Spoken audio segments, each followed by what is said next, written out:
Ready? Start. The measure before the house is intended to remove some grave deficiencies in our arrangements for the training of technical personnel. At any time in any country, it would be a matter of very great importance that for the functioning of its industries there should be technical personnel of satisfactory quality and in adequate numbers. For India, at this stage of her economic development, when the country is making the maximum effort for rapid industrialization with a view to achieving what we call self-sustaining progress, there is nothing more important among the requisites for the success of our plans than this one factor of the availability of suitably trained personnel in sufficient numbers. This deficiency has persisted for some time. It has been brought to our notice by several committees that we should try to persuade the employers to make arrangements for the training of apprentices. The committee, of course, touched the question of institutional training also. Defects are to be removed in the case of both kinds of training, viz. Institutional training and apprentice training. Regarding institutional training, in the course of past 10 years, we have succeeded in making adequate arrangements. We had the experience in the course of the 10th plan and also I should say the 11th plan of a shortage of technical personnel of various grades for certain industries. Therefore, we set up institutions and training centers in order to make up that deficiency, and now we are in a happier situation. In respect of many categories of trained personnel, we have now adequate arrangements for training. In the case of craftsmen to whom this measure refers primarily, I may just give some recent figure. At the beginning of the 11th 5-year plan, we had facilities at the training centers of the Ministry of Employment and Labour for training only about 10,000 persons, and now at the end of the 11th 5-year plan, the figure has risen to 42,000. We have projected various steps which will enable us to take this figure up to 1 lakh at the end of 12th plan.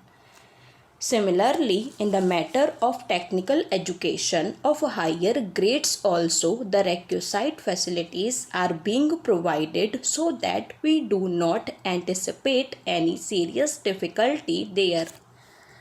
But obviously, training in institutions is incomplete without a certain period of what is called implant instruction, which is very necessary. Therefore, it has to be ensured that they get some practical training. Now we have been experiencing certain difficulties in this direction also. We have found difficulty in placing the young men who come out of our institutions in various plants and industrial establishments in order that they may acquire skill by practical training. We have found much greater difficulty regarding the full course of apprenticeship in the case of those who do not go through the institutional training first. Sir, I may explain that there are two aspects of this legislation for the training of apprentices. One is the objective of regulation and enforcement of certain standards so that if a person receives training in one place, he can go to any part of the country for that type of work because there will be the guarantee that he had received training of the requisite standard. that will ensure mobility of trained personnel throughout the country and also ensure that proper standards are being observed in training. The other aspect is that we have to make sure that we are able to provide the industries with a sufficient number of technical personnel of this type. Therefore, the main objective which is sought to be implemented through this legislation is that we lay down the standards or provide for the standards that have to be observed in the course of this training program, and also that the industry has to make arrangements to provide facilities for a certain proportion of its employees being admitted as trainees for apprenticeship. I will now refer to the various clauses of the bill just to explain very briefly the scheme of this proposed legislation. Chapter 2 refers in the first instance to the qualifications for being engaged as an apprentice. The age should not be less than 14 years and certain standards of education and physical fitness as may be prescribed have to be satisfied. Then the procedure is laid down as to how an apprentice enters into a contract of apprenticeship so that a number of conditions affecting the relationship of the apprentices with the industrial establishment with the employer are properly laid down. Apart from these conditions, it deals with various other matters which are referred to in subsequent clauses. Sir, the period of training is also to be prescribed. In the case of those who have passed the trade tests conducted by the council, the period of apprenticeship shall be determined by the council, and in the case of other apprentices, this will have to be prescribed.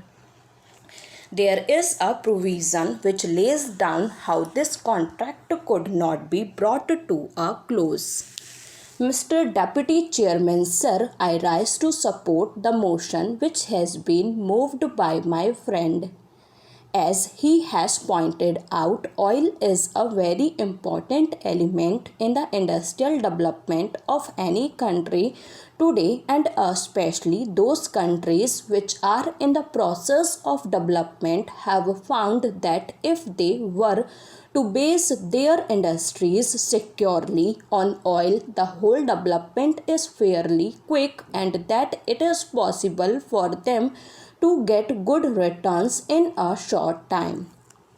So, while fully agreeing and even emphasizing the need for the industrialization of oil industries in all its aspects in India, I am afraid that because of the past mistakes of the government of India, even if we were to pass this resolution today, it will not be effective in one of the most crucial sectors of the oil industry, namely the oil refineries.